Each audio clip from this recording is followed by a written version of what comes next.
अस्सलाम वालेकुम। پرون په لاهور کې یو ډیر افسوسناک واقعه شوی و.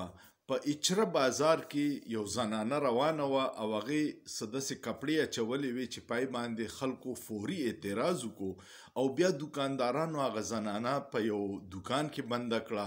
خلک ډیر راجمع شو او بیا پولیس رااله او پولیس هغه مجمع مطمئن کړه او بیا یې ښځه تاڼې ته شفت کړه. بیا هغې معافي وغوښته.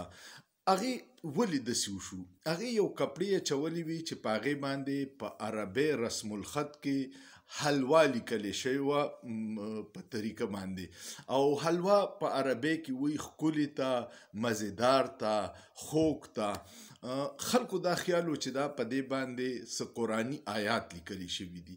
زمونږ بدقسمتي دا ده چې مونږه قرآن صرف په قرت ویلې دی، رټه مو لګولې ده، په ترجمه مو نه دی ویلې، او مونږ دا فرق نشو کولی چې قرآن خو زمونږ د عظیم مذهب یو ډیر قیمتي کتاب دی چې الله پاک زمونږ د هدایت دپاره رالیږلی دی، هغه کې هدایت دی. او دویم طرف ته عربي یو ژبه ده چې پای کې خبرې کوي خلک، پای کې هر قسمه الفاظ راځي، نو هغه عربي ژبه بیل دی او د قرآن پیغام جدا دی. خو مونږ چونکې په ناپوهتیا کې یو، قرآن عربي زمونږ ژبه نه ده، نو کوم ځای کې چې عربي لیکلي مونږ ته ښکاره شي، خدای دې کړي چې په هغې کې چا کنځلي لیکلي مونږ ته ډېر مقدس ښکاري. نو د دغې وجې نه دا غلط فهمۍ په وجه باندې هغه زنانه ډېر په تکلیف کې شوه او هغې بیا معافي مو غوښته. یو پیره داسې چل شوی چې بنګلادیش کې په ډاکه کې په یو روډ باندې به خلکو میچازې کولې، نو هغوی ډېر تنګ شو، بار بار به یې په بنګله ژبه کې لیکل چې دلته میچازې مه کوئ، په ډېر طریقې وکړې، په خلکو یې جرماني ولګولې، خو خلک نه منې کېده. نو بیا هغوی هلته داسې چل وکړو چې په عربۍ کې ولیکل چې دلته میچازې مه کوئ، نو خلک منې شو، هغوی ویې جوړ څه آیات یې لیکلې. یا یو بله واقعه، یو لطیفه غونته ده، یو پښتون وتلی و سعودي عرب ته، نو هلته کې د دوو سعودیانو جګړه وه. اول یو بل سره وړې خبرې وکړې، بیا یې ډېر خبرې یو بل ته وکړو، بیا یې په یو بل راکېښوده. پولیس راله، نو دی ورته ولاړو، ده نه یې تپوس وکړو چې دا څه چل و؟ وی یاره زه خو پرې پوه نه شوم، خو اول یو بل ته واړه صورتونه وي، بیا یې غټ وي او بیا یې په یو بل راکېښوده.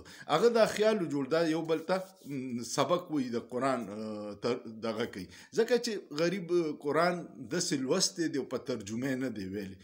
دغه غلط فهمیانې زمونږ دي چې هر شي کې مونږ ته توهین ښکاري.